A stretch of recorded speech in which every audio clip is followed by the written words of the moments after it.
नमस्कार दोस्तों, मैं गजेंद्र गंजीर गंजीर ट्यूटोरियल के इस ऑनलाइन ई एजुकेशन प्लेटफॉर्म पर आप सभी का स्वागत करता हूं, अभिनंदन करता हूं। आज हम लोग पुनः आगामी हमारे छत्तीसगढ़ में जो प्रयोगशाला परिचारक का जो एग्जाम होने वाला है उसको ध्यान में रखते हुए साइंस के प्रश्नों को सॉल्व करेंगे। तो चलिए फिर आज की इस क्लास को शुरू करते हैं।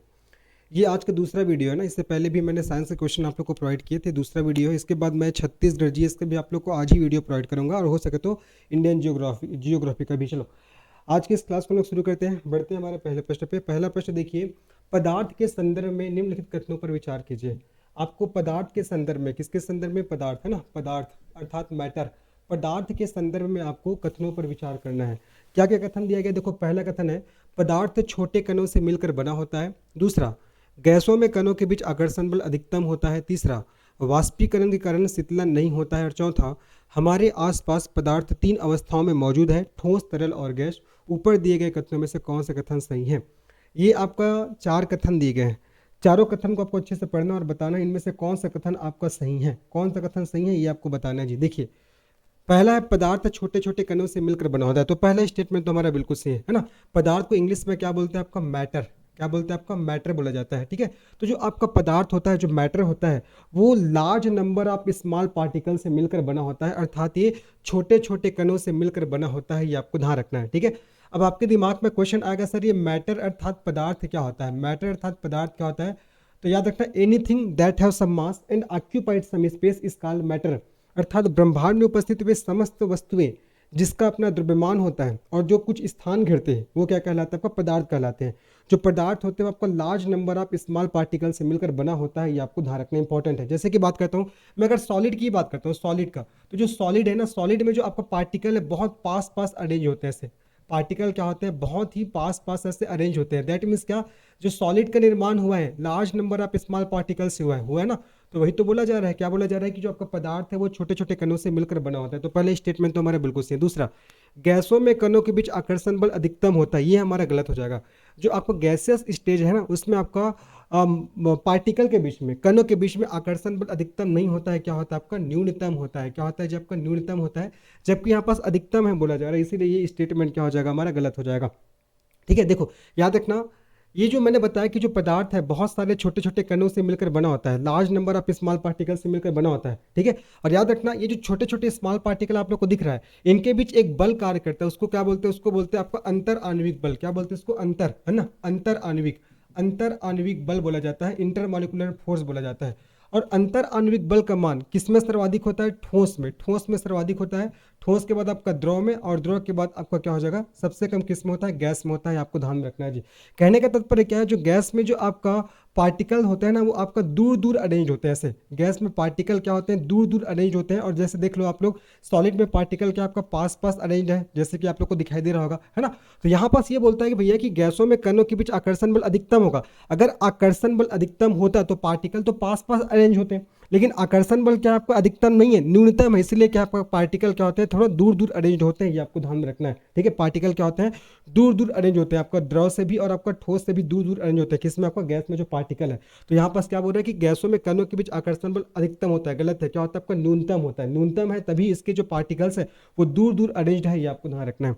आगे बात करते हैं, वाष्पीकरण के कारण शीतलन नहीं होता। कैसे नहीं होगा भाई, है ना? ये भी गलत है।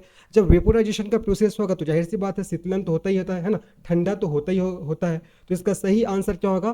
देखो, वाष्पीकरण के कारण शीतलन नहीं होता, ये गलत है। वाष्पीकरण के कारण आपको शीतलन होता है, ये आपको याद रखना है। वेपोराइजेशन के कारण आपका शीतलन होता है, मतलब ठंडकता महसूस होती है, ये आपको याद रखना है। आगे बात करते हैं चौथा, हमारे आसपास। क्या बोल रहे हैं? देखो, हमारे आसपास पदार्थ तीन अवस्थाओं में मौजूद है, ठोस, तरल और गैस। ठीक है, बिल्कुल सही है। वैसे देखा जाए तो पदार्थ की पांच अवस्थाएं हैं, ठोस, द्रव, gas, plasma, Bose, Einstein, condensate. लेकिन ऐसा बोल रहा है कि भैया हमारे आसपास बोल रहा है, हम लोग जहाँ रहते हैं हमारे आसपास। तो हमारे आसपास पदार्थ तीन अवस्थाओं में मौजूद है, ठोस, तरल और गैस। बिल्कुल सही है। तो चौथा भी हमारा सही है। तो पहला और चौथा तो सही है, इसीलिए इसका सही आंसर हमारा थर्ड ऑप्शन। जिन्होंने थर्ड ऑप्शन लगाया है सबका आंसर क्या हो जाएगा? प्लस हो जाएगा। थर्ड ऑप्शन क्या होगा जिसका सही आंसर होगा, ये आपको याद रखना है। आगे सबको समझ में? चलो अब कुछ कुछ चीजें आप लोग को बता देता हूँ। किसके बारे में बताता हूँ आप लोग को? सॉलिड, लिक्विड और गैस के बारे में, है ना। जो इंपॉर्टेंट तथ्य है जहां से एग्जाम में क्वेश्चंस आते हैं मैं आप लोग को बता देता हूँ। देखिए, अगर सॉलिड की बात होता है, सॉलिड का, है ना, चलो मैं तीन आपका कॉलम बना रहा हूँ, लिक्विड और आपका गैस। जो आपका सॉलिड होता है भाई, सॉलिड का जो साइज या शेप होता है, साइज या शेप ये क्या होता है आपका फिक्स्ड होता है, क्या होता है आपका फिक्स्ड होता है, ठीक है। जबकि लिक्विड का साइज या शेप फिक्स्ड नहीं होता, जिस भी आप बर्तन में डालोगे लिक्विड उस बर्तन का शेप ले लेता है। और गैस का जो आपका साइज या शेप ये भी आपका फिक्स्ड नहीं होता, ये भी आपका फिक्स्ड नहीं होता है ना, याद रखना आपका। केवल सॉलिड का साइज या शेप फिक्स रहता है, बाकी लिक्विड का और गैस का साइज या शेप फिक्स नहीं होता, ध्यान रखना है। अगर बात करते हैं डेंसिटी का, डेंसिटी किस में सर्वाधिक होगा, डेंसिटी किस में सर्वाधिक होता है आपका, मैक्सिमम किस में होता है, सॉलिड में। क्यों, क्योंकि सॉलिड में जो पार्टिकल बहुत पास पास अरेंज होते हैं। लिक्विड में क्या होता है, डेंसिटी अर्थात घनत्व, तो ये क्या होता है आपका सॉलिड से कम, ये क्या होता है सॉलिड से कम होता है। जबकि गैस में क्या होता है आपका डेंसिटी, ये आपका सबसे कम होता है, घनत्व क्या होता है सबसे कम होता है गैस में, ध्यान रखना है। आगे बात करते हैं वॉल्यूम। अगर वॉल्यूम की बात करते हैं, आयतन की बात करते हैं, तो सॉलिड का आयतन क्या होता है आपका फिक्स्ड होता है। जबकि लिक्विड का आयतन ये भी क्या होता है आपका फिक्स्ड होता है, वॉल्यूम फिक्स्ड होता है ना। लेकिन गैस में जो वॉल्यूम है आपका फिक्स्ड नहीं होता, ठीक है, फिक्स्ड नहीं होता, ये आपको याद रखना इंपॉर्टेंट है, ठीक है। आगे बात करते हैं, अगर हम लोग आकर्षण बल की बात करते हैं, आकर्षण बल, ठीक है। आकर्षण बल मतलब जो आपका पार्टिकल्स है उसके बीच जो बल काम करेगा ना, उसी को आपका एक प्रकार से अंतर आणविक बल के नाम से भी जानते हैं। तो आपका इंटरमोलिकुलर फोर्स या आकर्षण बल ये किस में सर्वाधिक होता है आपका सॉलिड में, सॉलिड में क्या होता है मैक्सिमम होता है, ठीक है। जो पार्टिकल के बीच में जो आपका आकर्षण बल लगता है वो मैक्सिमम किस में होता है आपका सॉलिड में। और आपका लिक्विड में क्या होता है आपका सॉलिड से कम, सॉलिड से कम होगा, ठीक है। और गैस में क्या होता है आपका सबसे कम होता है, गैस में क्या होता है सबसे कम होता है। सभी बातों को ध्यान रखना है, सबसे क्वेश्चन आते हैं, है ना। एक्सपांसन की बात होगा, एक्सपांसन मतलब होता है जब आपका प्रसार, है ना, एक्सपांसन। अगर एक्सपांसन की बात करते हैं, एक्सपांसन अर्थात प्रसार, प्रसार आपका सबसे कम किस में होता है सॉलिड में, सबसे कम, क्योंकि इसमें आकर्षण बल अधिक है, जो पार्टिकल को बहुत अच्छे से बांध कर रखा हुआ है, ठीक है। तो इसमें एक्सपांसन सबसे कम होता है, प्रसार सबसे कम होगा। लिक्विड में क्या होता है सॉलिड से ज़्यादा होगा, सॉलिड से ज़्यादा होता है, ध्यान रखना। और गैसियस स्टेज में सबसे ज़्यादा होता है प्रसार, गैसियस स्टेज में क्या होता है आपका सबसे ज़्यादा होता है। सभी बातों को आपको याद रखना है, ठीक है। बाकी वाष्पीकरण प्रोसेस क्या होता है आप लोग को पता होगा, है ना, मैंने कई बार बताया हुआ है। एक सॉलिड हो गया, लिक्विड हो गया, गैस हो गया। अगर कोई पदार्थ सॉलिड से लिक्विड स्टेट में कन्वर्ट होता है तब उसे क्या बोलते हैं मेल्टिंग। अगर कोई पदार्थ लिक्विड से गैसियस स्टेज में कन्वर्ट होता है तब उसको क्या बोलते हैं वेपोराइजेशन बोलते हैं, वाष्पीकरण बोला जाता है ना। तो याद रखना वाष्पीकरण में कोई पदार्थ आपको लिक्विड से गैस में क्या होता है कन्वर्ट होता है, ये आपको ध्यान रखना है। बाकी कोई पदार्थ गैस से लिक्विड में कन्वर्ट होता है तो उसे कंडेंसेशन कहते हैं। और कोई पदार्थ जब लिक्विड से सॉलिड में आता है तब उसे फ्रीजिंग बोला जाता है ना। इसमें क्वेश्चन पूछा गया था कि कौन से कथन आपका सही है, तो पहला और चौथा सही है, बाकी दूसरा और आपका तीसरा गलत है। क्योंकि गैसों में कणों के बीच आकर्षण बल न्यूनतम होता है, यहाँ अधिकतम होता है बोल दिया गया है ना। और वाष्पीकरण के कारण शीतलन नहीं होता, शीतलन होता है, ये आपको याद रखना है। दूसरा और तीसरा क्या होगा आपको गलत हो जाएगा। चलिए आगे बढ़ते हैं, नेक्स्ट प्रश्न लोग बढ़ते हैं। आघातवर्धनीय शब्द किसके गुण को दर्शाता है, हमारा दूसरा प्रश्न है आघातवर्धनीयता शब्द है वो किसके गुण को दर्शाता है। अधातु, धातु, गैस, अधातु के यौगिक, ए डी सी बी, ये चार ऑप्शन दिए गए हैं। देखो इसको इंग्लिश में क्या बोलते हैं मैलिबिलिटी बोलते हैं, मैलिबिलिटी है ना, इंग्लिश में क्या बोलते हैं इसको मैलिबिलिटी बोलते हैं, आघातवर्धनीयता को मैलिबिलिटी। अब देखो ये होता क्या है, मैलिबिलिटी किसी धातु का वह गुण होता है जिसके कारण हम धातु को पतले पतले शीट में कन्वर्ट कर सकते हैं। अब देखो क्वेश्चन है आघातवर्धनीय शब्द किसके गुण को दर्शा रहा है, अधातु के गुण को नहीं दर्शाता। क्योंकि अधातु क्या होती है, अधातु तो आपको ब्रिटल होती है, क्या होती है ब्रिटल अर्थात भंगुर होती है ना। अगर आप अधातुओं से पतली पतली शीट बनाने जाओगे तो उस पर प्रहार करोगे धातु पे नॉन मेटल में, तो नॉन मेटल आपका टूट कर बिखर जाएगा, क्योंकि भंगुर होता है ब्रिटल होता है, ये आपको ध्यान रखना है ना। तो ये अधातु तो नहीं आएगा, इसका सही आंसर क्या होगा आपका धातु। धातुओं में क्या होता है आपका आघातवर्धनीयता का गुण पाया जाता है। कहने का तात्पर्य आप धातुओं को पतले पतले शीट में कन्वर्ट कर सकते हो। और मोस्ट मैलिएबल मेटल पूछेगा, है ना, सर्वाधिक आघातवर्धनीय धातु पूछेगा, सर्वाधिक सर्वाधिक आघातवर्धनीय सर्वाधिक सर्वाधिक आघातवर्धनीय अगर धातु पूछेगा ना भाई, तो आपको क्या बताना है, आपको बताना है गोल्ड, बताना है गोल्ड अर्थात सोना, ठीक है। सोना से आप बहुत सारे पतली पतली सीड बना सकते हो, ये आपको ध्यान रखना है। साथ ही साथ अगर ऐसा पूछेगा कि सर्वाधिक डक्टाइल मेटल नहीं पूछेगा, डक्टिलिटी किसको रिप्रेजेंट करता है, किसी भी मेटल से आप जो वायर खींच सकते हो ना वो डक्टिलिटी गुण को बताता है। तो आपका हाईएस्ट डक्टाइल मेटल भी पूछेगा तो अगेन आपको आंसर करना है गोल्ड, ठीक है। आगे बात करते हैं, इस क्वेश्चन का सही आंसर आपको धातु हो जाएगा। गैस के बारे में तो मैंने बताया, गैस में जो पार्टिकल है ना यार बहुत दूर दूर अरेंज होते हैं, मैंने बताया था गैस के पार्टिकल दूर दूर अरेंज होते हैं। गैस का साइज या शेप जो होता है ना, साइज या शेप ये इसका क्या है फिक्स्ड नहीं होता, इसका साइज या शेप फिक्स्ड नहीं होता, ना ही इसका वॉल्यूम फिक्स्ड होता है, वॉल्यूम भी इसका फिक्स्ड नहीं होता है, ध्यान रखना है, ठीक है। आगे बात करते हैं, ये जो आपका गैसियस स्टेज है, गैसियस स्टेज, इसमें आकर्षण बल जो कणों के बीच में जो आकर्षण बल होता है उसका मान बहुत ही क्या होता है आपको कम होता है, बहुत ही कम होता है। गैसों में प्रसार सर्वाधिक होता है, ये भी आपको ध्यान रखना है। गैसों में कणों के बीच जो काइनेटिक एनर्जी होता है, काइनेटिक एनर्जी गतिज ऊर्जा, ये क्या होता है आपका सर्वाधिक होता है, ये आपको याद रखना है गैसेस स्टेज के बीच में, है ना। तो इसका सही आंसर क्या होगा आपका, धातु हो जाएगा। बाकी धातु के बारे में पता होगा, मैं लिख के नहीं बताऊंगा क्योंकि कई बार मैंने आप लोगों को बताया हुआ है, बस ऐसे बोल के बताता हूँ। जो धातु है वो क्या होती है, धातुएं आपका चमकदार होती है, ठीक है। धातुएं ऊष्मा और विद्युत की अच्छी चालक होती है। धातुओं में डक्टिलिटी का गुण पाया जाता है। धातुएं मैलिएबल होती है। धातुओं के जो ऑक्साइड होते हैं वो आपका क्षारीय प्रकृति के होते हैं। और जो धातुएं हैं ना वो आपका इलेक्ट्रॉन को डोनेट करके धनायन का निर्माण करती है, कैटायन का निर्माण करती है। सभी चीज़ों को आपको ध्यान रखना। और जनरली देखा जाए तो धातु है ना वो आपका सॉलिड स्टेट में पाया जाता है। और अधातु की बात करते हैं तो अधातु जनरली गैसियस स्टेज में पाया जाता है, लेकिन अधातु आपका सॉलिड भी हो सकता है, लिक्विड भी हो सकता है, गैस भी हो सकता है। ये आपको ध्यान रखना है। अधातु के बारे में बता रहा हूँ ना। आगे बात करते हैं, अधातुओं में डक्टिलिटी का गुण नहीं पाया जाता, अधातुओं में तन्यता का गुण नहीं पाया जाता, ठीक है। और आपका अधातु है वो हीट और इलेक्ट्रिसिटी के अर्थात ऊष्मा और विद्युत के अच्छे चालक नहीं होती है, आपको ध्यान रखना। लेकिन कुछ कुछ अपवाद है, केमिस्ट्री में तो बहुत सारे अपवाद है, मैंने आप लोग कई बार पढ़ाया हुआ। जैसे ग्रेफाइड अधातु होते हुए भी ऊष्मा और विद्युत का अच्छा चालक होता है, मैंने बताया है आप लोग को, है ना। चलो, तो मैंने धातु धातु के बारे में भी बता दिया, ठीक है। इस क्वेश्चन का सही आंसर आपको धातु हो जाएगा। चलो आगे बात करते हैं, नेक्स्ट प्रश्न बढ़ते हैं। सिरका किस प्रकार के विलयन का उदाहरण है? एक ठोस में ठोस का विलयन, एक द्रव में ठोस का विलयन, या द्रव में द्रव का विलयन, या एक द्रव में गैस का विलयन। बताओ इसका सही आंसर क्या हो सकता है। सिरका, सिरका किस प्रकार के विलयनों का एग्जाम्पल है, ठीक है। आपका सिरका में कौन सा एसिड पाया जाता है? एसिटिक एसिड, ठीक है। Acetic acid, acetic acid, acetic acid, ये आप लोग ने पढ़ा ही होगा।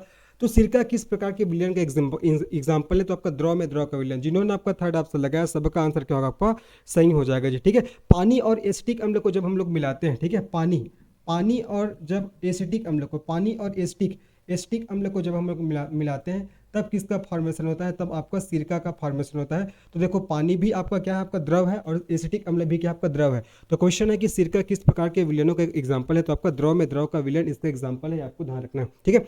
बाकी ये सब चीज़ तो पता होगा भैया, आप लोगों को क्या पता होगा कि भैया एप्पल में, सेब में कौन सा एसिड पाया जाता है? सेब में मैलिक एसिड पाया जाता है, ठीक है। आपका खट्टे खट्टे फलों में आपका सिट्रिक एसिड, खट्टे फलों में क्या सिट्रिक एसिड पाया जाता है, ये आपको ध्यान रखना है, ठीक है। आंवला में क्या पाया जाता है? आंवला में स्कार्बिक एसिड, आंवला में ना आपका आंवला में स्कार्बिक एसिड पाया जाता है, ये भी आपको ध्यान रखना इंपॉर्टेंट है।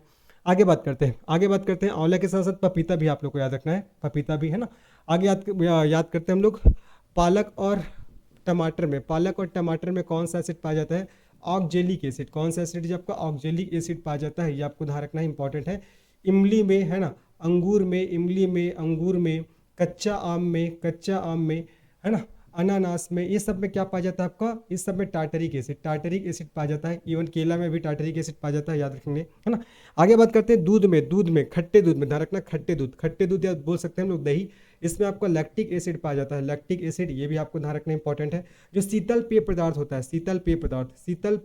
होता है, इसमें आपका कार्बोनिक एसिड, है ना, कार्बोनिक एसिड पाया जाता है। ये सबको आपको अच्छे से ध्यान रखना है। आशा कर रहा हूँ सब चीज़ आपको समझ में आ गया होगा। और चींटी और मधुमक्खी के डंक में फार्मिक एसिड पाया जाता है, ठीक है। तो हमारा क्वेश्चन था सिरका किस प्रकार के विलयनों का एक एग्जाम्पल है? तो द्रव में द्रव का विलयन, ये आपको याद रखना है। आगे बात करते हैं, पारद मिश्रण धातु और किसका मिश्र धातु है? अम्ल का, क्षार का, पारा का, या एंटीमनी का?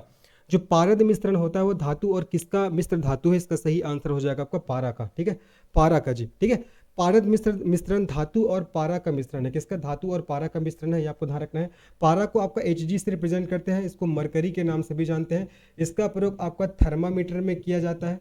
थर्मामीटर के साथ साथ आपको याद रखना है बैरोमीटर में भी क्या किया जाता है? इसका यूज़ किया जाता है। थर्मामीटर, बैरोमीटर, इन सब में इसका यूज़ होता है, ठीक है। आगे बात करते हैं, ये जो आपका पारा है, पारा की अगर अयस्क की बात करते हैं, इसके अयस्क का नाम आपका सीने बार, इसके अयस्क का नाम क्या होगा आपका सीने बार। और इसकी अधिक मात्रा होने पर, बॉडी में इसकी अधिक मात्रा होने पर क्या होता है? बीमारी होता है, जिसको क्या बोलते हैं? मीना माता डिजीज बोला जाता है, मीना माता बीमारी बोला जाता है, ये आपको याद रखना है, इंपॉर्टेंट है जी, ठीक है। और पारा को किस में रखते हैं? लोहे के पात्र में। इसको लोहे के पात्र में इसको रखा जाता है, क्योंकि ये लोहे के पात्र के साथ अमलगम का निर्माण नहीं करता है, ठीक है। तो पारद मिश्रण धातु और पारा का मिश्रण होता है, याद रखना। पारद यहाँ से नाम से समझ में आ रहा है आपका धातु और पारा का मिश्रण, आपका मिश्र धातु होता है।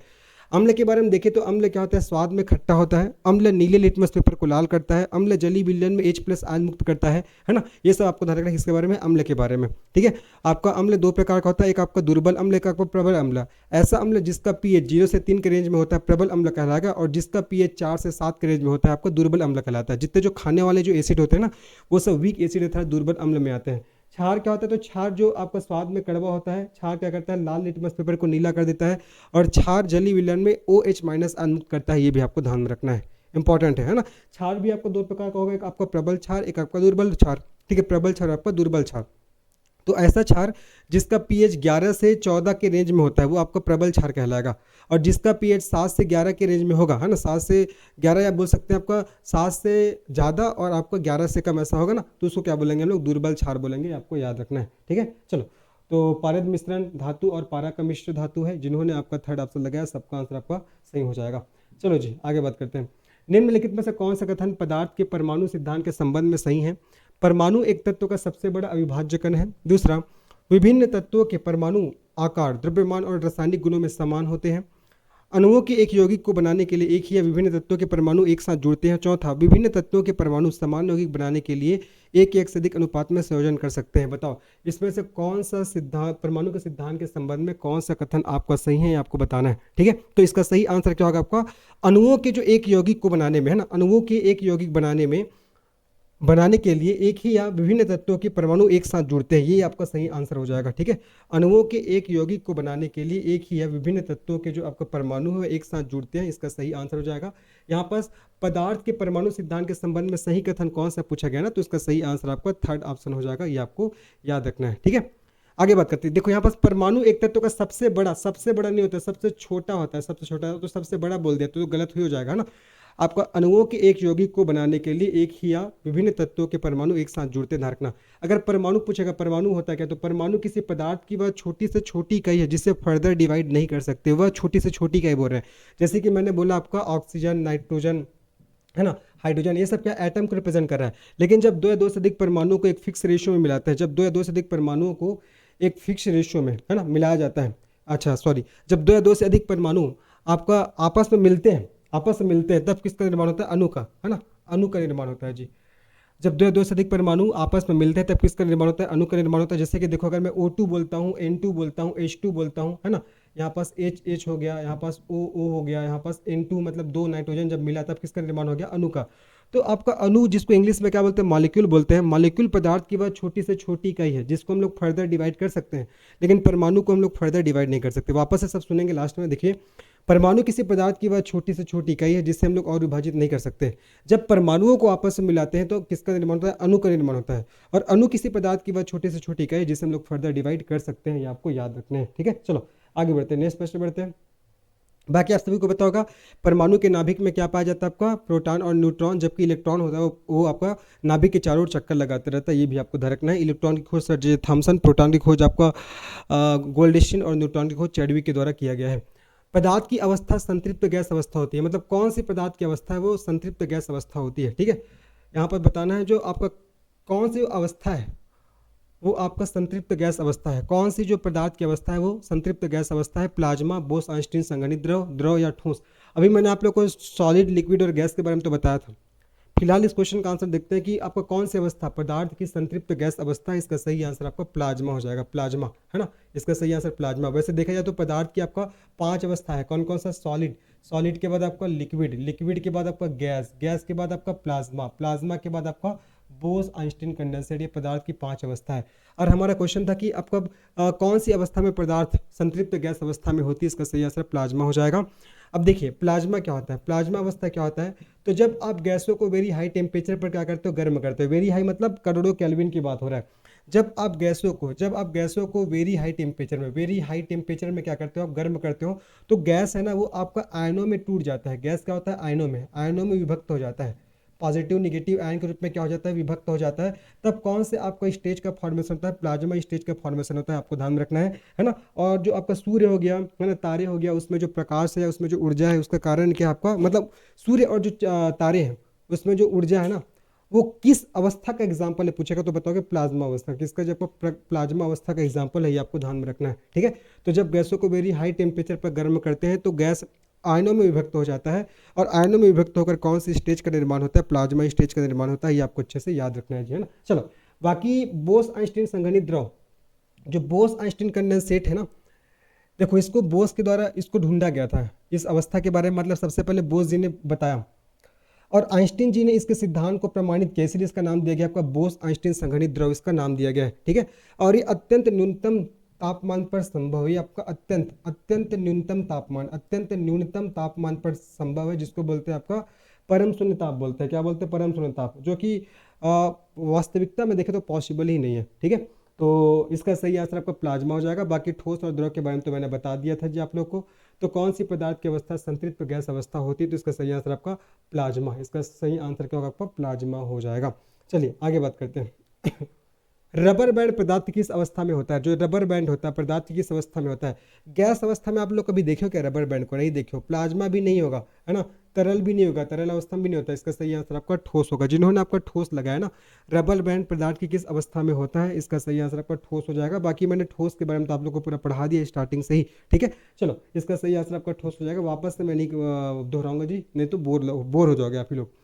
निम्नलिखित तत्वों पर विचार कीजिए। एक परमाणु का अधिकांश जगह खाली है, एक परमाणु में अधिकतम खाली जगह होती है और और इलेक्ट्रॉन नाभिक के चारों ओर घूमते रहते हैं। कौन सा कथन सही है? देखो, अभी मैंने बताया था अगर एटम की बात करते हैं, परमाणु की बात करते हैं, तो परमाणु किसी पदार्थ की वह छोटी से छोटी इकाई जिससे हम लोग फर्दर और डिवाइड नहीं कर सकते, वो आपका परमाणु होता है।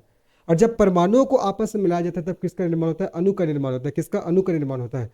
और अणु को आप फर्दर डिवाइड कर सकते हो। अब यहाँ पास क्वेश्चन है कि भैया एक परमाणु का अधिकांश जगह खाली है, बिल्कुल सही है ना। परमाणु का अधिकांश जगह आपको खाली रहता है, तो पहला तो आपको बिल्कुल सही है। दूसरा, एक परमाणु में अधिकतम खाली जगह होती है और इलेक्ट्रॉन नाभिक के चारों ओर घूमते रहते हैं। मैंने बताया था आपका, अगर परमाणु की बात करें तो परमाणु के नाभिक में क्या क्या पाया जाता है? प्रोटॉन और न्यूट्रॉन, जबकि जो इलेक्ट्रॉन होता है वो आपका नाभिक के चारों ओर क्या होता है? आपका घूमते रहते हैं। तो दूसरा स्टेटमेंट भी सही है, एक परमाणु में अधिकतम खाली जगह होती है और इलेक्ट्रॉन नाभिक के चारों ओर घूमते रहते हैं, ये आपको याद रखना है। तो इसका सही आंसर आपका 1 और 2 दोनों हो जाएगा। इसका सही आंसर आपका 1 और 2 दोनों हो जाएगा। आगे बात करते हैं। बाकी ये तो पता होगा ना, इलेक्ट्रॉन की खोज सर जे थॉमसन, प्रोटॉन का गोल्डस्टीन, न्यूट्रॉन का चैडविक। कौन सा कण क्वार्क से बना है? प्रोटॉन, न्यूट्रॉन, 1 और 2 दोनों, इनमें से कोई नहीं। सिंपल सा क्वेश्चन है। कौन सा कण क्वार्क से बना हुआ है? प्रोटॉन भी बना है, न्यूट्रॉन भी बना है, इसलिए इसका सही आंसर आपका 1 और 2 दोनों। बाकी प्रोटॉन की खोज किसने किया है? तो आपको मैंने बताया था गोल्डस्टीन, है ना, गोल्डस्टीन। लेकिन नामकरण रदरफोर्ड के द्वारा किया गया है। और न्यूट्रॉन की खोज किसके द्वारा किया गया? आपका चैडविक के द्वारा। किसके द्वारा जी? आपका चैडविक के द्वारा। और यही आपका प्रोटॉन और न्यूट्रॉन है वो नाभिक में रहते हैं, जबकि जो इलेक्ट्रॉन नाभिक के चारों ओर चक्कर लगाते रहते हैं, ये आपको याद रखना है। ठीक है, चलो आगे बढ़ते हैं। नेक्स्ट प्रश्न बढ़ते हैं। इलेक्ट्रॉनिक विन्यास के संबंध में कौन से बिंदु सही हैं? यह किसी परमाणु के कोषों में इलेक्ट्रॉनों का व्यवस्थापन है। जैसे कि देखो, अगर आपका, जैसे कि मैं एग्जांपल देता हूँ, नाइट्रोजन है ना, नाइट्रोजन इसका परमाणु क्रमांक कितना होता है? नाइट्रोजन का परमाणु क्रमांक आपका 7, तो 1s2 2s2, उसके बाद 2p क्या हो जाएगा? आपका 3 हो जाएगा। 3 2 5 2 7, है ना। तो ये जो मैंने लिखा है, मैंने क्या किया? मैंने इसका इलेक्ट्रॉनिक विन्यास किया। मैंने क्या किया? इसका इलेक्ट्रॉनिक विन्यास किया। 3 2 5 2 7, इसका आपका एटॉमिक नंबर 7 है। तो ये बोलता है कि यह किसी परमाणु के कोषों में इलेक्ट्रॉनों का व्यवस्थापन है। बिल्कुल सही है। जैसे कि आपका एस कक्षक में आपका 2 इलेक्ट्रॉन आ जाते हैं, ऐसे 2 इलेक्ट्रॉन, है ना। यहाँ भी 2s2, यहाँ भी आपका 2 इलेक्ट्रॉन आ जाएगा। पी कक्षक में कितने इलेक्ट्रॉन आएंगे पूरे? देखो आपका 1 2 3, है ना, क्योंकि हमारे पास 3 ही इलेक्ट्रॉन है, 2p3, तो 3 इलेक्ट्रॉन, इसमें 3 और बच जाए, 3 और इलेक्ट्रॉन इसमें आ सकते हैं। तो यहाँ पर दूसरा है, यह उपकोषों में इलेक्ट्रॉन का व्यवस्थापन है। बिल्कुल सही है, ये उपकोषों में इलेक्ट्रॉन का व्यवस्थापन है। तीसरा, यह किसी परमाणु के कक्षों में इलेक्ट्रॉनों का व्यवस्थापन है। ठीक है, तीसरा भी आपका सही है। तो आपका पहला भी सही है, दूसरा भी सही है, तीसरा भी सही है। तो इसका सही आंसर क्या हो जाएगा? आपका ABC तीनों। इसका सही आंसर आपका ABC तीनों हो जाएगा, ये आपको ध्यान रखना है। ठीक है, तो इलेक्ट्रॉनिक विन्यास के संबंध में आपको कौन सा बिंदु सही बोल रहा है? यह किसी परमाणु के कोषों में इलेक्ट्रॉनों का व्यवस्थापन है। बिल्कुल सही है। यह उपकोषों में इलेक्ट्रॉनों का व्यवस्थापन है। बिल्कुल सही है। और यह किसी परमाणु के कक्षों में इलेक्ट्रॉनों का व्यवस्थापन है, ये आपको ध्यान रखना है जी। आगे सबको समझ में? ठीक है, चलो आगे बात करते हैं। नेक्स्ट प्रश्न लोग बढ़ते हैं। रदरफोर्ड के परमाणु मॉडल में अल्फा कणों के विक्षेपण का अवलोकन क्या था? अल्फा कणों में कोई विचलन नहीं दिखा गया था। सभी अल्फा कण 90 डिग्री पर विचलित हुए थे। बहुत कम अल्फा कणों में 90 डिग्री से अधिक विचलन किया। और एक परमाणु में अधिकांश स्थान नाभिक से भरा होता है। बताओ आपका रदरफोर्ड के परमाणु मॉडल में अल्फा कणों के विक्षेपण का अवलोकन क्या था? इसका सही आंसर क्या होगा? इसका सही आंसर आपका बहुत कम अल्फा कणों ने 90 डिग्री से अधिक विचलन किया, ये इसका सही आंसर हो जाएगा। ठीक है, इसका सही आंसर, चलो कुछ कुछ बताता हूँ। आपका रदरफोर्ड ने क्या किया था? उन्होंने क्या किया था जी, आपका जो सोने की जो महिम पत्री था ना, सोने की महिम पत्री पे उन्होंने क्या किया? अल्फा कणों की बमबारी किया था। रदरफोर्ड ने क्या किया था? सोने की एक महीन पन्नी था या पत्री था, उस पर क्या किया था? उन्होंने अल्फा कणों की बमबारी किया था। और उन्होंने क्या क्या निष्कर्ष निकाला? देखो उन्होंने क्या क्या निष्कर्ष निकाला। सबसे पहले उन्होंने बताया कि परमाणु का अधिकांश भाग खाली है। उन्होंने बताया कि परमाणु का सबसे पहला निष्कर्ष उन्होंने निकाला कि परमाणु का अधिकांश भाग क्या है? जो आपका खाली है। उन्होंने बोला परमाणु का अधिकांश भाग क्या है, खाली है, ऐसा उन्होंने कहा। दूसरा उन्होंने क्या निष्कर्ष निकाला, देखो परमाणु के केंद्र में छोटा धनात्मक आवेशित कण होता है, ठीक है, परमाणु के केंद्र में छोटा धनात्मक आवेशित कण होता है जिसे नाभिक कहा जाता है। आवेशित कण होता है जिसे क्या कहा जाता है जी, जिसे आपका नाभिक कहा जाता है, ऐसा भी उन्होंने कहा, जिसे नाभिक कहा जाता है, ठीक है। तो इसके प्रमुख निष्कर्ष हुए परमाणु का अधिकांश भाग खाली है और परमाणु के केंद्र में छोटा धनात्मक आवेशित कण होता है जिसे नाभिक कहा जाता है। और तीसरा ध्यान रखना, सभी इलेक्ट्रॉन नाभिक के चारों ओर घूमते रहते हैं। इन्होंने कहा कि आपका जो इलेक्ट्रॉन होते हैं, ये आपका नाभिक के चारों ओर घूमते रहते हैं। इलेक्ट्रॉन के आपका नाभिक के चारों ओर चक्कर लगाते रहते हैं, ऐसा उन्होंने कहा, ठीक है। मैंने बताया था जैसे कि आपका ये परमाणु हो गया, उसके नाभिक में प्रोटॉन और न्यूट्रॉन होते हैं जबकि इलेक्ट्रॉन इसके चारों ओर चक्कर लगाते रहते हैं, मैंने आप लोगों को बताया भी था, है ना। तो यहाँ पर क्वेश्चन है कि रदरफोर्ड के परमाणु मॉडल में अल्फा कणों के विक्षेपण का अवलोकन क्या था, विक्षेपण का बोल रहे हैं ना। तो अल्फा कणों में कोई विचलन नहीं देखा गया था। दूसरा, सभी अल्फा कण 90 डिग्री के विचलित हुए थे। देखो अल्फा कणों में कोई विचलन नहीं देखा गया था, ऐसा ये गलत है, विचलन देखा गया था। और सभी अल्फा कण 90 डिग्री पर विचलित हुए थे, ये भी आपका गलत है, ठीक है। तीसरा, बहुत कम अल्फा कणों ने 90 डिग्री से अधिक विचलन किया था, ये आपको ध्यान रखना है। यहाँ पर सभी बोल दिया ना, इसलिए गलत हो जाएगा। तीसरा सही है कि आपका बहुत कम अल्फा कणों ने 90 डिग्री से अधिक विचलन किया था, ये आपको याद रखने हैं जी, ठीक है। इसका सही आंसर क्या होगा आपका, थर्ड ऑप्शन हो जाएगा। चलो आगे बात करते हैं नेक्स्ट क्वेश्चन में हम लोग बढ़ते हैं। नेक्स्ट क्वेश्चन हमारा क्या देखते हैं, दो प्रोटॉन के बीच बल एक प्रोटॉन और न्यूट्रॉन के बीच बल के समान होता है, बल की प्रकृति कैसी होती है, दुर्बल परमाणु बल, प्रबल परमाणु बल, विद्युत बल या गुरुत्वाकर्षण बल, ठीक है। गुरुत्वाकर्षण बल जी के बारे में तो आपको पता होगा, पृथ्वी है किसी भी वस्तु पर जो बल लगाती है, जिसके कारण जैसे मैं इस वस्तु को नीचे गिराया तो इस वस्तु को मैंने पकड़ा हुआ है, नीचे गिराऊंगा तो पृथ्वी इसके ऊपर एक बल आरोपित कर रही है, कौन सा, इसको आकर्षित कर रही है, गुरुत्वाकर्षण बल, तभी ये क्या होगा आपका नीचे की ओर जाएगा। तो गुरुत्वाकर्षण बल के बारे में तो पता होगा, दुर्बल परमाणु बल, प्रबल परमाणु बल या विद्युत बल, ये तो नहीं आएगा, है ना। अब 3 ऑप्शन बचता है, इसका सही आंसर क्या होगा, इस क्वेश्चन का सही आंसर क्या हो जाएगा, जिस प्रबल परमाणु बल, इसका सही आंसर आपका प्रबल परमाणु बल हो जाएगा, ये आपको ध्यान रखना है, ठीक है। प्रबल परमाणु बल हो जाएगा। दो प्रोटॉन के बीच बल एक प्रोटॉन और न्यूट्रॉन के बीच बल के समान होता है, बल की प्रकृति क्या होगा, प्रबल परमाणु बल हो जाएगा, ये आपको याद रखना है। चलो आगे बात करते हैं। डाल्टन के परमाणु सिद्धांत के अनुसार किसी तत्व के सबसे छोटे घटक है अणु, परमाणु, इलेक्ट्रॉन, प्रोटॉन और न्यूट्रॉन, इनमें से कोई नहीं। देखो इसका सही आंसर आपका परमाणु है ना। डाल्टन के परमाणु सिद्धांत के अनुसार किसी तत्व के सबसे छोटे घटक कौन सा है, तो आपका परमाणु हो जाएगा। मैंने बताया था परमाणु किसी पदार्थ की वह छोटी से छोटी इकाई है जिसे फर्दर डिवाइड नहीं कर सकते। जब परमाणुओं को आपस में मिलाते हैं तब किसका निर्माण होता है, अणु का निर्माण होता है, ये भी आपको ध्यान में रखना है। अणु पदार्थ की वह छोटी से छोटी इकाई जिसको हम लोग फर्दर डिवाइड कर सकते हैं, अणु को डिवाइड कर सकते हैं। बाकी मैंने बताया था परमाणु के नाभिक में, एक परमाणु के नाभिक में प्रोटॉन और न्यूट्रॉन होते हैं जबकि इलेक्ट्रॉन नाभिक के चारों ओर चक्कर लगाते रहते हैं।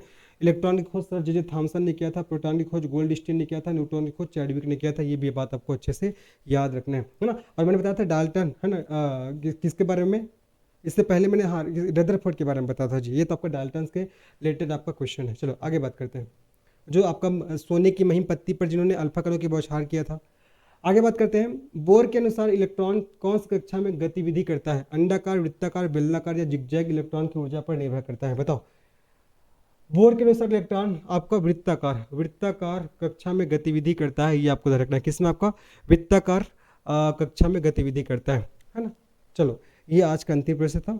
अब छत्तीसगढ़ जीएस का भी आपको क्वेश्चन मिल जाएंगे, ज़्यादा लंबा वीडियो नहीं बना रहा हूँ, कुछ कुछ जो टॉपिक्स को लेकर ना मैं क्या कर रहा हूँ क्वेश्चन बना रहा हूँ जी। अगर वीडियो पसंद आएगा तो वीडियो को लाइक कर सकते हो, चैनल को सब्सक्राइब कर सकते हो, इसे अपने दोस्तों को शेयर कर सकते हो। चलो मिलते हैं नेक्स्ट वीडियो में, तब तक के लिए सभी को धन्यवाद, बाय, टेक केयर, जय श्री कृष्ण।